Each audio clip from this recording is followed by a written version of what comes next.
वेदान्तदेशिकयतीन्द्र कटाक्षलब्धत्रय्यन्तसारमणपद्यगुणं बुधाग्र्यम् नारायणाद्य यतिधुर्यकृपाभिषिक्तं श्रीरङ्गनाथ यतिशेखरम् आश्रयामः।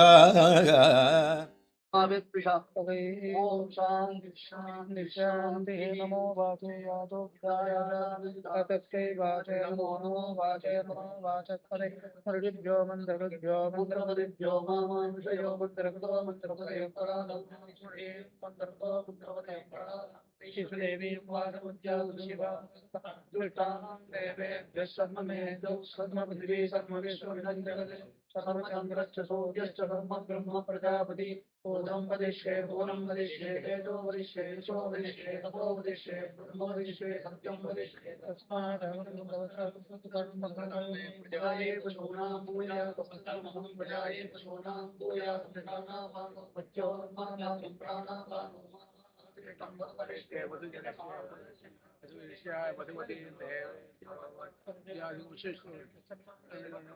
तम्मा देवा बंधु शोभाये पितरो नमः।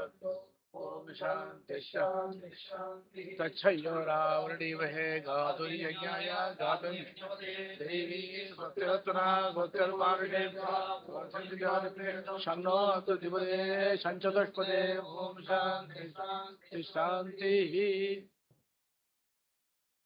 श्रीरंगनाथ षडगोपधीतिप्रतिष्ठम् लक्ष्मीन्द्र संवसरति करुणैकपात्रम् श्रीरंगवीर रघुराज षडगोपकृत्यम् वेदान्तदेशीयतीन्द्रमहं प्रपद्ये श्रीमद्रङ्गषडारिगम्यमुर लब्धागमान्तद्वयम् श्रीमद्वीर रघुत्प्रसाद्यसरजित्पादारविन्दाश्रयम् श्रीमद्वेदपदं सदेशिकेदेः कारुण्यवीक्षात्पदं सेवे रङ्गधुरीण सासनपदं नारायणं योगिनं श्रीमदे शिवञ्चरगोप श्री वेदान्तदेशिके यतीन्द्र महादेशिकाय नमः। श्रीमदे श्री लक्ष्मीन्द्र दिव्य पादुका सेवक श्रीवञ्चरगोप श्री नारायण यतीन्द्र महादेशिकाय नमः। அதாவது ஒவ்வொரு காலத்துல ஒன்னொன்னு பண்ணணும் அப்படின்னு அவன் என்ன திருவுள்ளம் பத்துறானோ அதுதான் நடக்கும். நாம் ஒரு உத்தேசம் பண்ணினாலும் கூட அவனுடைய சங்கல்பத்துக்கு தகுந்த மாதிரி தான் எல்லாம் நடக்கும். அந்த மாதிரியில இது ஒவ்வொரு தெரியுமே சொல்லிருக்கோம், இப்பவும் அதை தான் சொல்லணும். இந்த சன்னியாசிகளுக்கு திருநட்சத்திரங்கள் நட்சத்திரமா போடுமா அவசியமா அப்படின்னா இதெல்லாம் வாண்டாம தான் சாஸ்திரம் இருக்குது. அதெல்லாம் வேண்டியது இல்லைன்னு. ஆனா சிஷ்யனுக்கு பராதீனமாக தான் இருக்கணும். அதனால அவள்லாம் ஒரு அபிப்பிராயப்பட்டாள்னா அந்த காரியத்தையும் பண்ண வேண்டியதான நிர்பந்தம் இருக்கும், பண்ணத்தான் போகணும். அந்த மாதிரில இந்த வருஷம் 70வது திருநட்சத்திரம் பூர்த்தியாகுது, வர ஆனி மாதத்துல பூர்த்தியாக போகுது. அதுக்கு அங்கமாக மாதம் வேத பாராயணம் இந்த மாதிரி ஒரு சதசுகள் இதெல்லாம் பண்ணணும்னு எல்லாரும் அபிப்பிராயப்பட்டா அந்த அபிப்பிராயப்படுறதுல அது நல்ல காரியம்தான். ஏன்னா இப்போ ஒரு 10 பேர் வித்வான்களை ஒரு வருடத்துக்கு ஒரு தடவை தான் கூப்பிடுறோம். இப்போ 2-3 தடவை கூப்பிடலாம், இல்லையோ 4-5 தடவை கூப்பிட்டு வித்வான்களை சந்தோஷப்படுத்தி கௌரவிக்கலாம் அப்படிங்கிற எண்ணத்துல இந்த சதசை பண்ணணும்னு சொல்லிருக்கு. அதுல இப்போ நம்ம மடத்துல சிவாஷ்ய சதசு தான் வருடா வருடம் நடந்துட்டு இருக்குது. அது மட்டும் போராது, கீதா பாஷ்யம், ரகசிய திரேசாரம், அது தவிர பகவத் விஷயம் இதெல்லாத்தையும் சொல்லணும். அதுவும் போராது. அதுக்கும் மேலே என்னன்னு கேட்டா இதுக்கு எல்லாத்துக்குமே ஆதாரமா இருக்கக்கூடியது வேதம். அந்த வேதத்தினுடைய இதையும் அதனுடைய பாஷ்யங்களையும் சொல்லணும் அப்படின்னு இருக்கு. இன்னொரு 2 காரியம் இருக்கு, அதையும் எல்லாருமா தான் நடத்தி வைக்கணும். அது தர்மசாஸ்திர விஷயங்கள். இப்போ தர்மசாஸ்திர விஷயங்கள் சொல்றவாளே ரொம்ப குறைச்சலா இருக்கா. யாரு சரியா சொல்றாங்கிறதுக்கு நமக்கு தெரியல. நாம தெரியலன்னா நாம வெளியில போகல, அதனால தெரியலையானோ இருக்கலாம், சொல்றவாளா இருக்கலாம்.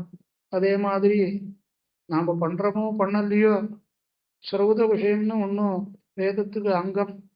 சிக்ஷா சந்தோ வியாக்கரணம் நிருப்தம் ஜோதிஷம் ததா கல்பஸ்டேதி ஷடங்காணி வேதஸ்யாகுர் கணேஷனான்னு கல்பசூத்திரங்கிறது ஸ்ரௌதம்.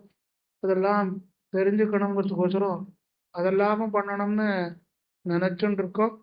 நினைச்சிட்டு இருக்கிறதுக்கு எல்லாருடைய இதுதான் வேணும். நமக்கு அதுக்கு வித்வான்களுடைய பெரிய ஒத்துழைப்பு இருந்தால் தான் அந்த காரியங்கள்லாம் பண்ண முடியும். அதில் நம்ம காணியம்பாக்கம் தேவதநாதாச்சார் நல்ல எல்லாவுடைய சாமானிய சாஸ்திரங்கள்லையும்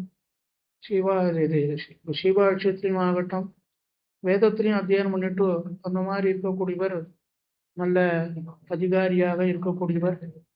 அவர்கிட்ட நம்ம நாங்கள் பெரியழிங்கர் நாள்லேருந்து நம்மளுடைய சதசுக்கெல்லாம் விடாத வந்துண்டு வாக்கியார்த்தங்கள்லாம் சொல்லி நிர்வாகமும் பண்ணிட்டு இருந்திருக்கார். அந்த மாதிரி நம்ம ஸ்ரீகாரியம், நம்மடத்தினுடைய ஸ்ரீகாரியம் பத்மநாபாச்சார் வாள்லாம் புருஷ சுவாமிகிட்ட காலக்ஷேபம் பண்ணினவாள் அப்படி எல்லாரும் இருக்கணும். இதனால இந்த சதசை இந்த தர சிவாட்சி சதசை இந்த தர ஜிக்ஞாசாதிகரணத்தை அவள் எந்தெந்த கொடுத்துருக்காளோ அந்த இதில் சொல்லக்கூடியமா இந்த சதஸுக்கு 3 நாளைக்கு எத்தனை மணிப்புறம், அதாவது முன்ன நாள்லாம் தமிழில் தான் சொல்லிட்டு இருந்தா, சம்ஸ்கிருதத்தில் சொல்றது இல்லை. நீங்கள் தமிழில் சொல்றது இல்லை, அப்புறம் தமிழில் தான் சொல்லிட்டு இருந்தா, அப்புறம் இப்போ சம்ஸ்கிருதத்தில் சொல்லிட்டு இருக்கோம். ஆனால் இது சம்ஸ்கிருதத்தில் சொன்னால் எல்லாருக்கும் புரியுமா புரியலையாங்கிறது சில சம்சயம் இருக்குது. அதனால மணிப்பிரவாளம்னா தமிழும் சம்ஸ்கிருதமும் கலந்து சொல்ற ஒரு நடை, அது மணிப்பிரவாளம்னு பேரு.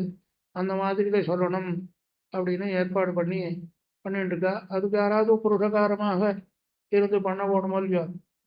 இதுல இந்த சதசுல வித்வான்கள்லாம் யார் என்னென்ன சொல்லணும் அப்படிங்கிறதுக்கோசரம் தேவநாதாச்சாரின்னு சொல்லிருக்கோம், ஸ்ரீகாரிய சுவாமின்னு சொல்லிருக்கோம். இந்த லௌகிக விஷயங்கள்லாம் இவனா ஆறாவது இருக்கானே, அவன் ஒரு மன்னாருடி சுவாமிகிட்ட காலக்ஷேமம் பண்ணி நல்ல கட்டிக்காரன் அந்த சுவாமியினுடைய அபிப்பிராயம்னு சொல்லி ராஜகோபாசைன்னு ஒரு புஸ்தத்தையும் போட்டு அதை இது பண்ணியிருக்கான். அது மாதிரி அனந்த பத்மநாபன் இவனும் புருஷ சுவாமிகிட்ட காலக்ஷேபம் பண்ணி லௌகீகத்தில், அதாவது வெறும் சாஸ்திரங்கள்லாம் வாசி எல்லாம் பண்ணி அதில் இருந்தால் மட்டும் போராது. லௌகீக வியாபாரம் இருந்தால் தான் ஏதாவது பரிமளிக்கும். அந்த மாதிரியில் அவன் சாஸ்திரத்தை வாசி இல்லாத லௌகீகத்திலையும் நான் இது பண்ணிட்டு இதெல்லாம் என்ன சொல்கிறான்னு எனக்கு இதை பற்றியெல்லாம் சொல்ல தெரியாது. எனக்கு அது தெரியாததுனால நாம் அதை பற்றி சொல்றது முடியாது. எனக்கு எவ்வளோ தெரியுமோ எனக்கு தெரியாது. அதனால அதெல்லாம் பண்ணி வச்சா பின்னாளுக்கு உபயோகமாகும் அப்படின்னு ஏதோ இன்னைக்கு சொன்னான். 6ஆவதுவும் அனந்த பத்மநாபனம் நல்ல காரியம்தான், நன்னா பண்ணுறதானா பண்ணுங்கோ, எப்படி பண்ணுங்கோன்னு சொன்னோம். அந்த மாதிரில இப்போ ஏதோ பண்ணியிருக்கான். இது எல்லாரும் நிறையா கழுக்க வாரிசுகள்லாம் பசங்கள்லாம் நிறையா பேர் இதெல்லாம் சொல்லி எல்லாத்தையும் மேலும் மேலும் இன்னும் அபிவிருத்தி ஆகணும். அதோட பூர்த்தியும் போது கொஞ்சம் விசேஷங்கள்லாம் பண்ணணும்னு நினச்சுட்டு இருக்கான். எம்பெருமான் திருவுள்ளம் வச்சுருக்கான். அது எப்படி திருவுள்ளப்படி நடத்த போகிறானோ அது அவனுடைய திருவுள்ளம், அதுபடி நடக்க போகிறது. அதனால எல்லாருமே இதில் நம்ம அன்வயிச்சு எம்பெருமானுடைய அனுகிரகத்தையும் நம்ம பகவத் ஆச்சாரியாளுடைய அனுகிரகத்தையும் அடைய முடியுமாக மங்களாசாசனம் பண்ணுறோம். இப்போ ஆரம்பத்தை மடத்தில் ஒரு சம்பிரதாயம், எந்த சதசம் நடந்தாலும் கூட ஆராதகால் தான் சொல்கிற வழக்கம்னு ஒரு சம்பிரதாயம் நடத்தலை. அந்த இதில் நம்ம ஸ்ரீகாரிய சுவாமி ஒரு மங்கள சுலோகத்தை சொல்லிவிட்டு ஒருத்தர் மேலே நிர்வாகம் பார்த்துக்கிறதெல்லாம் தேவநாதாச்சார் கூட இருந்து பார்த்துட்டு எல்லாம் பண்ணுவர். எல்லாரும் இங்கிருந்து சிரவணம் பண்ணி, ஏன்னா மணிப்பிரபாளமாக சொல்றதுனால புரியும். அதனால எல்லாரும் சிரவணம் பண்ணி க்ஷேமத்தை அடைய முடியுமாக மங்களாசாசனம் பண்ணுறோம்.